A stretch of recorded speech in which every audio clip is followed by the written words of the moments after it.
Hola, bienvenidos. Hola, hola. ¿Qué tal? Hola, bienvenidos. ¿Qué tal? Hola. En Radio Edu hablamos sin parar. Bueno, pues seguimos con los micrófonos ocupados. Qué alegría tener aquí el directo. En esta ocasión tenemos a Radio Emérita, del Instituto Emérita de Augusta de Mérida, y están tres chicas, Blanca, Yumalá y Laura, acompañadas de Pep Bruno, que bueno, van a tener aquí un diálogo de cuenta y recuenta de la mano de Pep Bruno. Bienvenidos.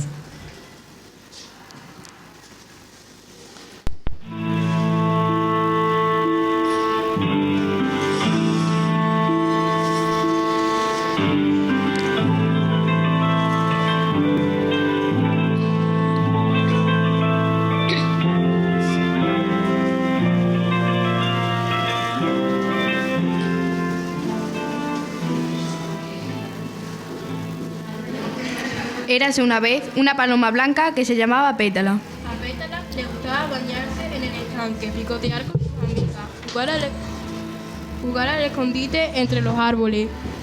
Un día, cuando fue a regar las plantas, vio que no salía ni una gota de agua. ¿Por qué no hay agua?, se preguntó. De Pétala, cuento de Pep Bruno. Buenos días, soy Blanca. Bienvenido a todos el que nos escucha en directo en este programa súper especial, porque entrevistaremos a Pep Bruno. Saludamos en especial a todos los alumnos de los diferentes institutos, pero en concreto a los compañeros de nuestro instituto, el IES Emérita Augusta, y a los alumnos de primero de la ESO C. Un saludo muy especial. Os paso con mi compañera Yumalay. Buenos días a nuestros oyentes en este día tan especial donde tenemos entre nosotros a Pep Bruno, un conocido y reconocido escritor español que tiene una gran trayectoria literaria. Soy Yumalay y voy a dar paso a mi compañera para que os presente a nuestro escritor. Buenos días a todos, soy Laura y comenzamos con una presentación de nuestro invitado de hoy, Pep Bruno. Pep Bruno nació en Barcelona en 1971 y vive desde los 7 años en Guadalajara, España. Licenciado en Filología Hispánica y en Teoría de la Literatura y Literatura Comparada y diplomado en Trabajo Social. Desde 1994 ha basado su carrera profesional en la creación literaria y en la narración de cuentos. Ha impulsado y participado en innumerables eventos y festivales de narración oral y ha participado en la organización del Maratón de los Cuentos de Guadalajara entre los años 1994 y 2007. En 2005 puso en marcha la editorial Palabras del Candil, especializada en libros de narradores orales. Tiene publicados 29 libros por ahora. Lleva viviendo 1 año y medio en Aigal, Cáceres.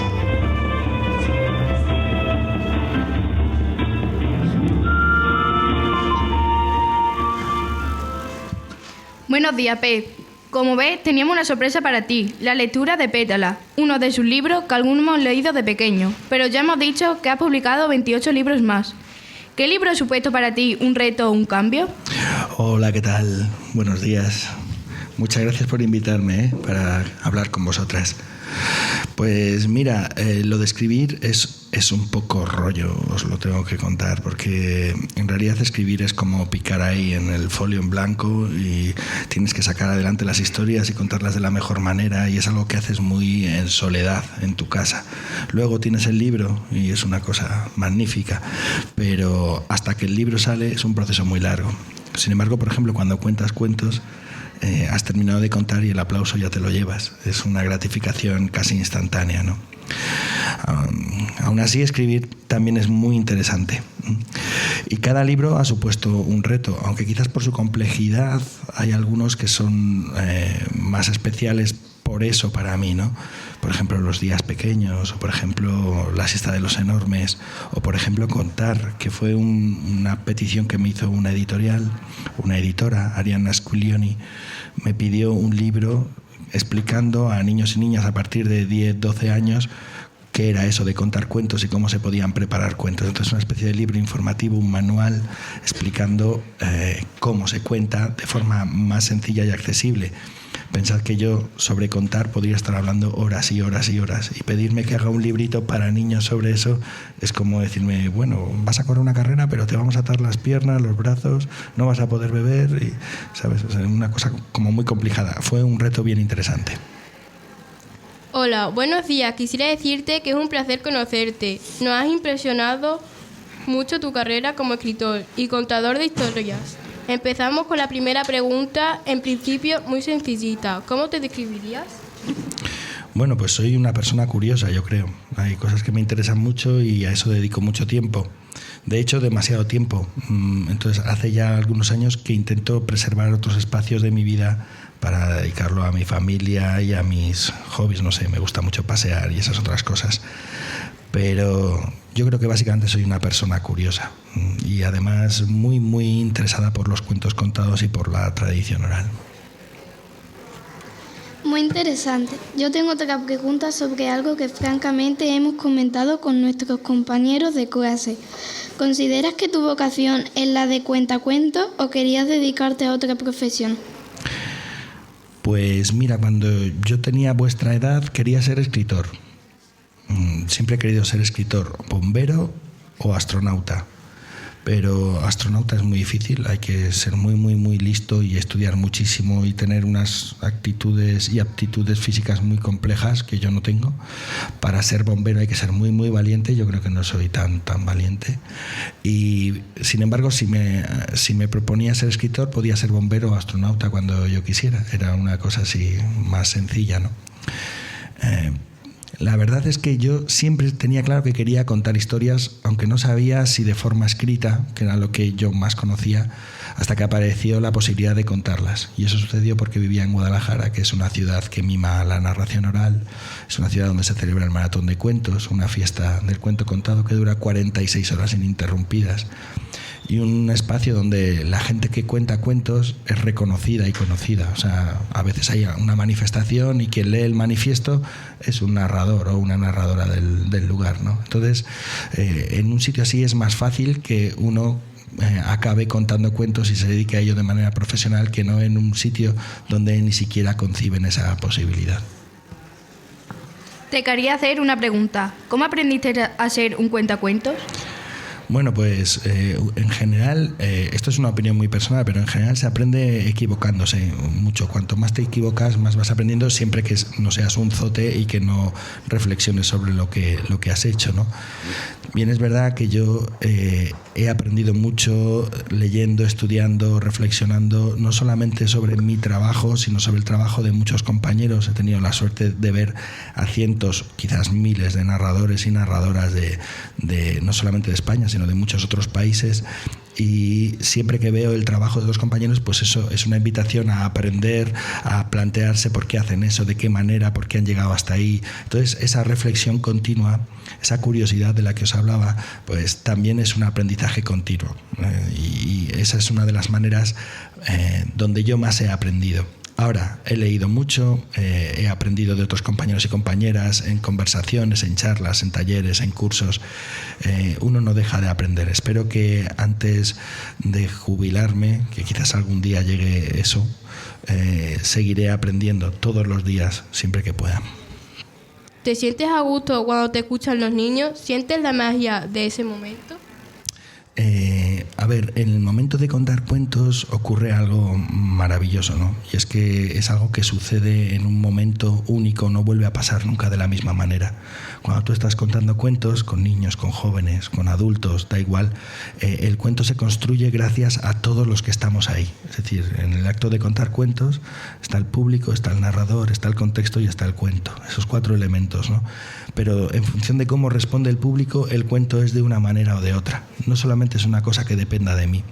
Entonces, eso que llamas magia, es una palabra que yo no me gusta mucho porque da una sensación como de algo oscuro y poco, digamos, que se pueda conocer o analizar.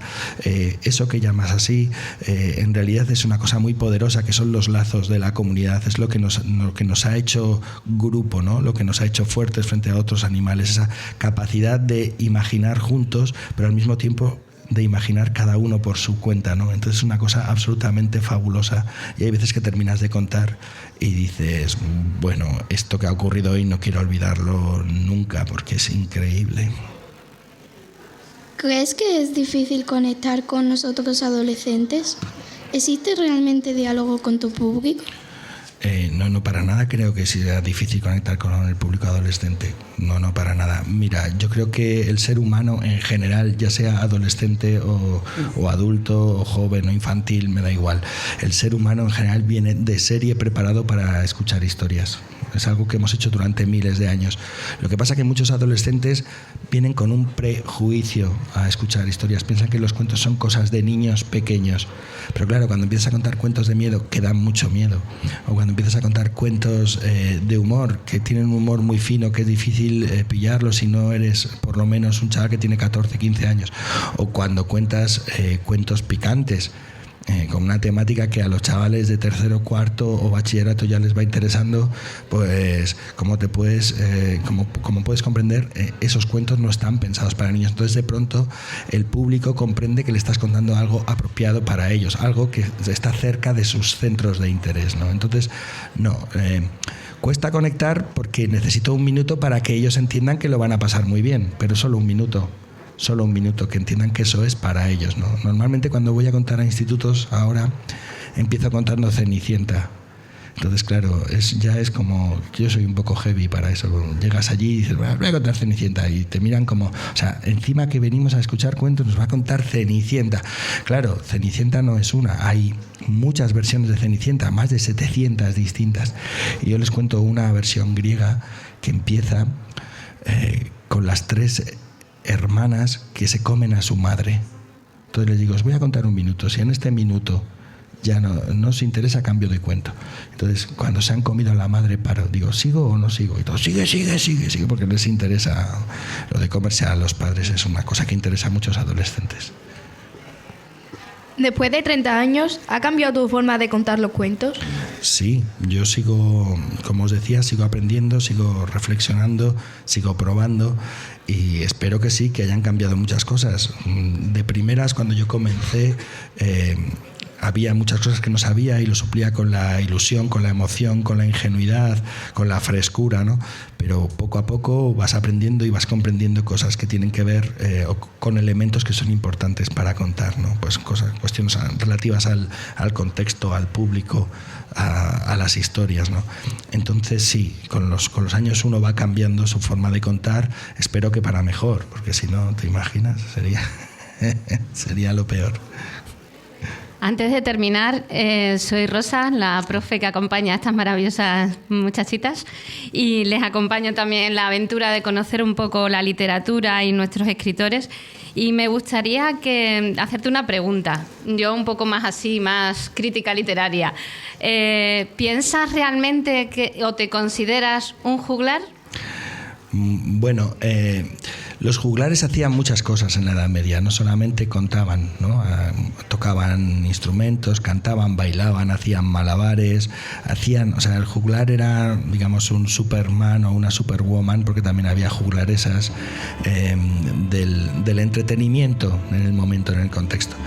Existía un tipo de juglar que era el juglar de boca, que ese me gusta mucho, que es el juglar que se dedicaba a contar. Y claro, en ese sentido es posible que me sienta un juglar. O que por lo menos entronque con esa tradición, ¿no? De hecho, hay cuentos que yo cuento, que tengo en mi repertorio, que vienen de la Edad Media, cuentos como los Fabliaux franceses, que son absolutamente fabulosos y que son cuentos que permitieron que muchos juglares sobrevivieran, porque contaban en una taberna y si el cuento gustaba comían o cenaban o bebían, y si el cuento no gustaba se morían de hambre. Entonces eran cuentos muy poderosos que funcionaban muy bien, y de alguna manera eso es una impronta que queda hoy en día. O sea, nosotras, los narradores y narradoras, cuando vamos a contar a los institutos, a los colegios, a las bibliotecas, a los teatros, lo que buscamos siempre es ser memorables, resultar inolvidables, que lo que hagamos se quede en el recuerdo, porque de esa manera el cuento pervive y también el cuentista puede vivir de ello, claro. Qué sí. curioso. Así que sí, que creo que soy un poquito juglar también. Qué curioso, ha sido todo un privilegio tenerte con nosotros. No sabemos cómo agradecértelo. Espero que hayamos pasado todos un momento muy agradable. Ha sido una pasada y hemos aprendido mucho de la tradición oral de cuentos. Muchas gracias, Pep. A vosotras, de verdad, ha sido un placer.